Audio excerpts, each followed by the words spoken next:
Jane's trance had been good, but she remembered Billy climbing into her lap and how he'd put his face close to hers. Seth thought it was great, she said. Resume. The scientist probing the brain of an idiot or a genius will find only the physical matter of the brain itself. Not one idea will be discovered residing in the brain cells. You can try to convey an idea. You can feel its effects, but you cannot see it as you can the chair. Only a fool would say that ideals were non-existent, however, or deny their importance. You cannot find any given dream location, either, within the brain itself. The solid matter of your world is the result of the play of your senses upon an inner dimension of activity that exists as legitimately and yet as tantalizingly hidden as an ideal or a dream location. It is easy for you to see that seeds bring forth the fruit of the earth, each of their own kind. No seed is identical to any other, yet, generally speaking, there are species that serve to unite them.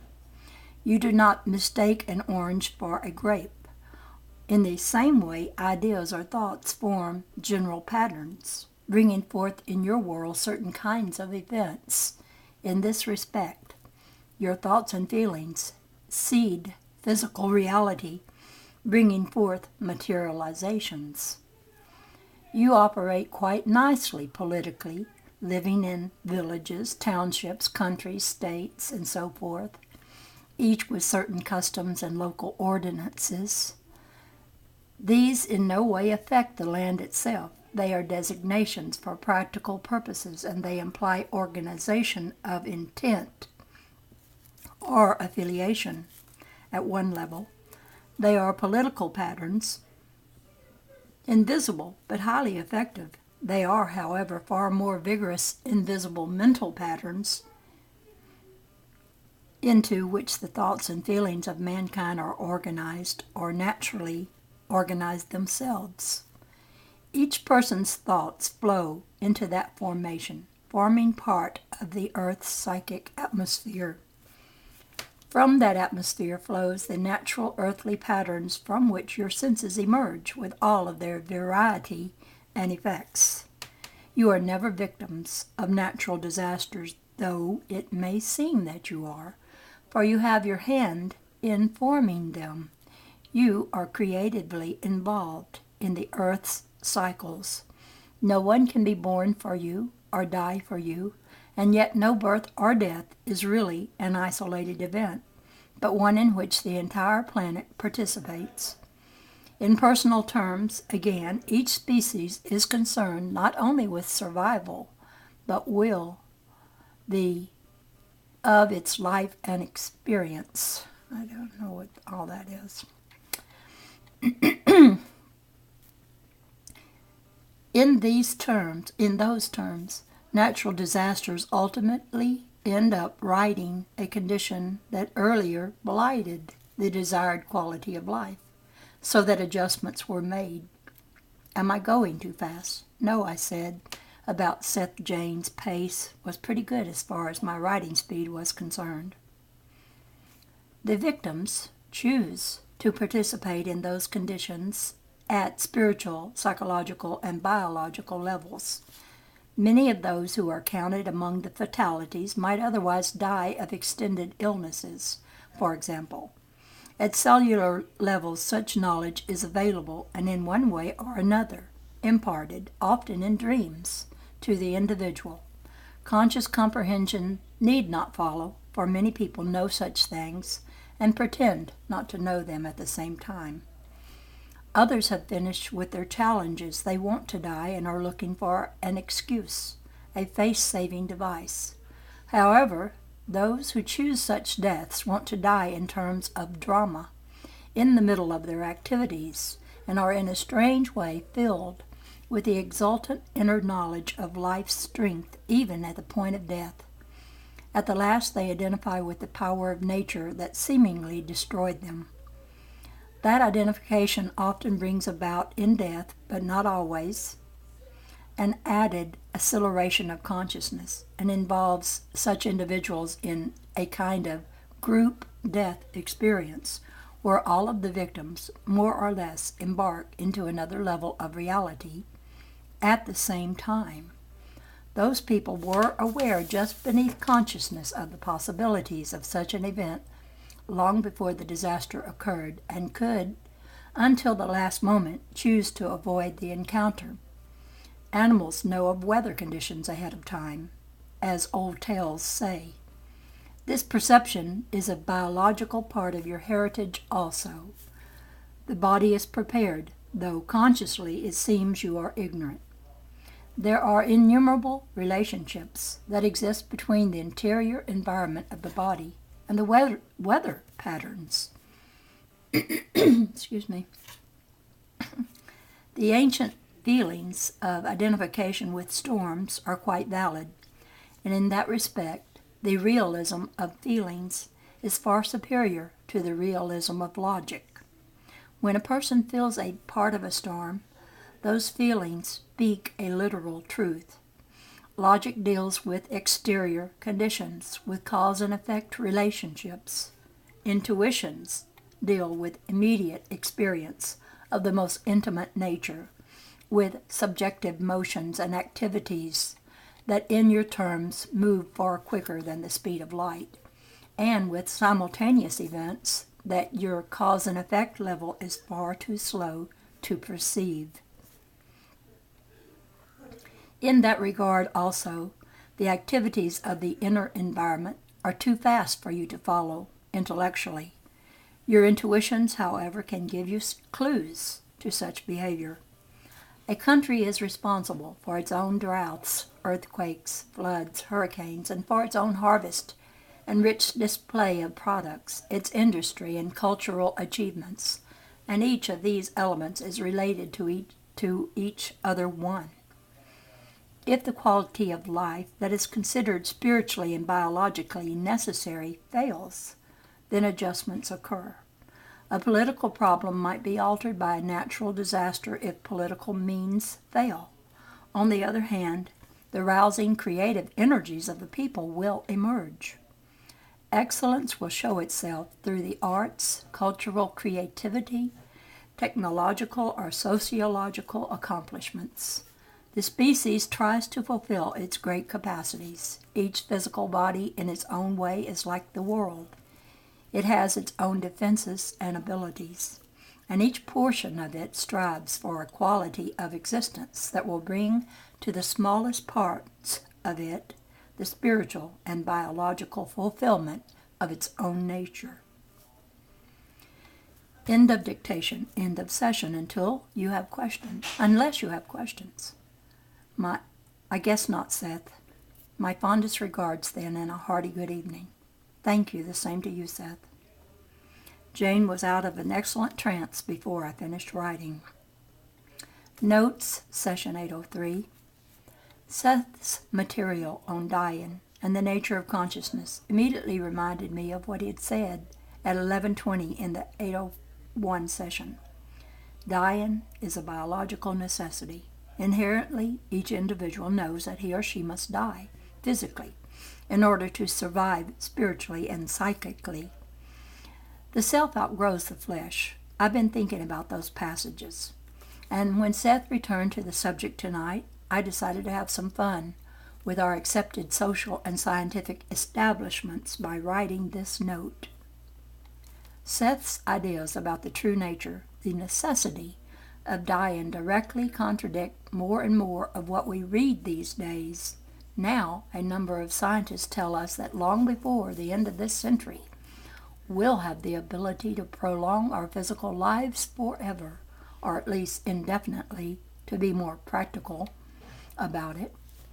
We're told again and again that technically we're on the verge of producing artificial versions of many bodily parts, as well as microcomputers that will be implanted within the body to regulate its performance. These advances, plus our conquering of disease, pain, and suffering, plus genetic engineering, will soon make it possible for human beings to live indefinitely.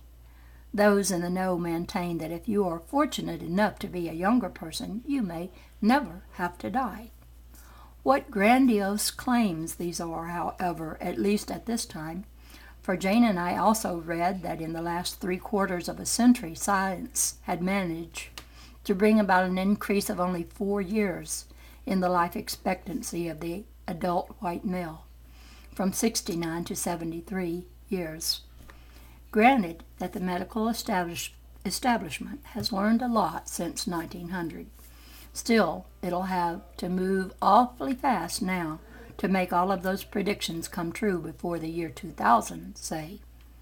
But nowhere do we see anything about any spiritual dilemmas that may be involved with all of this, or about the enormous social problems, challenges, to be sure, that could soon begin to manifest themselves if anything even approaching eternal life comes within the reach of numbers of people. Think of all the legalities alone involved. People might even have to change their marriage vows. Science fiction ideas abound. What about population control? What about those who want to live on but can't afford to? How will decisions be made about who receives the favored treatment and who doesn't? Will families qualify or just individuals? Geniuses or dolts? If the services necessary to extend life are free, paid for by the government, that is, will government decide that certain families simply cannot be allowed to have children, that they'll be left to die out? In view of our present world challenges, it might even be said that there are already too many people in the world. And what about animals and other forms of life? Perhaps in their own collective wisdom, the animals will look upon us as though we've all together given up our powers of intuitive understanding. Right now, I'd bet that man will most certainly try with all of his might every technique he can devise in order to prolong physical life as long as possible. So great is his conscious fear of death as the consummate extinction for all time to come. Through all of his recorded history, man has created that fear, that belief, with the greatest tenacity imaginable. There's much irony involved in the whole idea of living indefinitely. If such a possibility is ever achieved, I think that on conscious levels the members of the species will come to fear the chance of accidental death more than anything else, and that this powerful concern may seriously circumscribe behavior. For who, knowing that for all practical purposes he or she is immortal, will want to risk that most precious gift of all, life, by doing anything that could rudely take it away? Even contact sports, let alone activities like air, sea, and space travel, or any dangerous occupation, could be abhorred. Disease of any kind, as well as aging itself, would have to be controlled, absolutely. As for Jane and me, we really don't think it necessary that we live forever physically, or even to be 200 years old, an attitude that may be no more than a sign of our own conditioning. We may even be a little sad and jealous that we chose to be born a few decades too soon. I wouldn't mind seeing the age of 100, though, if I were in good shape. Jane said as we discussed this note, those of approaching generations, we thought, may have no hesitation at all about opting to live as long as possible. At least for a while, consciousness would accommodate them very well. The final irony of all may develop, however. Jane added that the suicide rate would rise considerably after the many implications associated with extended lifetimes began to penetrate human consciousness. People, she said, at last openly recognizing the great necessity and desirability of biological death, would in many instances simply turn themselves off. Seth and Jane have both referred to faster-than-light effects in earlier books. Seth did so while discussing the CUs, or units of consciousness, for instance. Albert Einstein, in his special theory of relativity, demonstrated that nothing else in the universe can quite reach let alone surpass, the speed of light.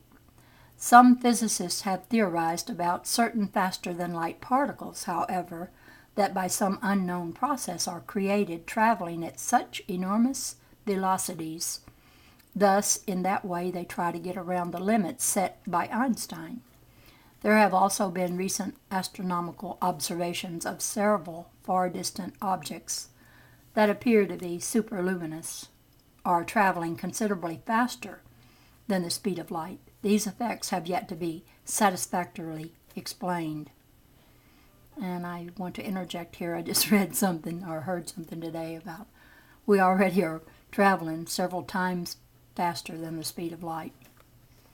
We have that ability. Of course, when one leaves the realms of particles, no matter how small they may be, or how they behave, or how tenuous their physical construction, then all restraints could well be off.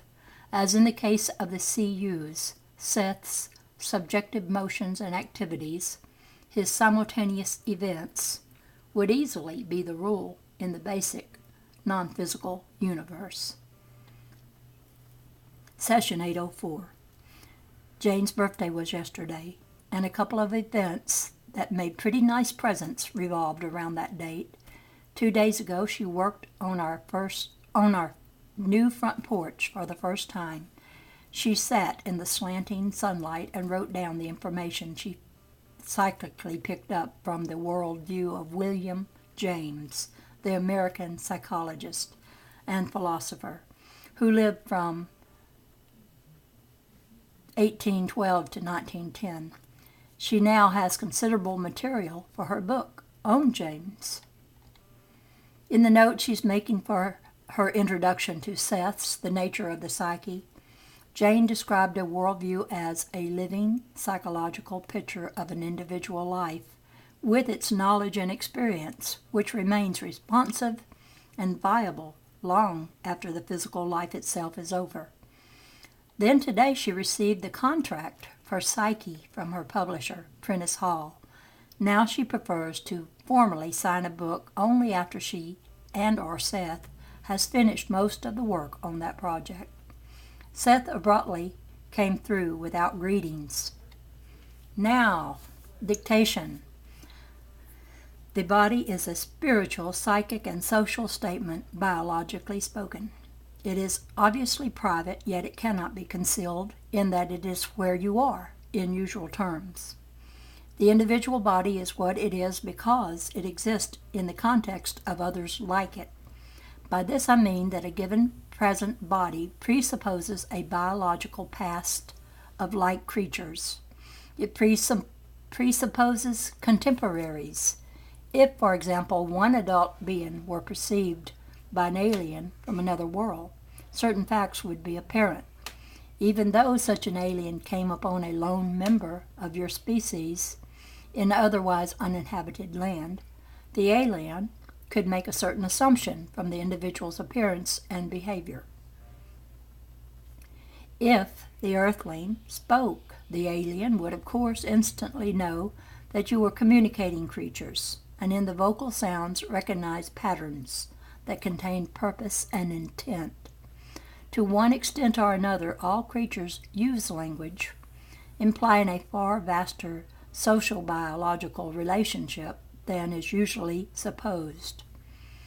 From the earthling's appearance, the alien would be able to deduce, if it did not already know, the proportions of the various elements upon your planet, this being surmised from your method of locomotion, appendages, and the nature of your physical vision.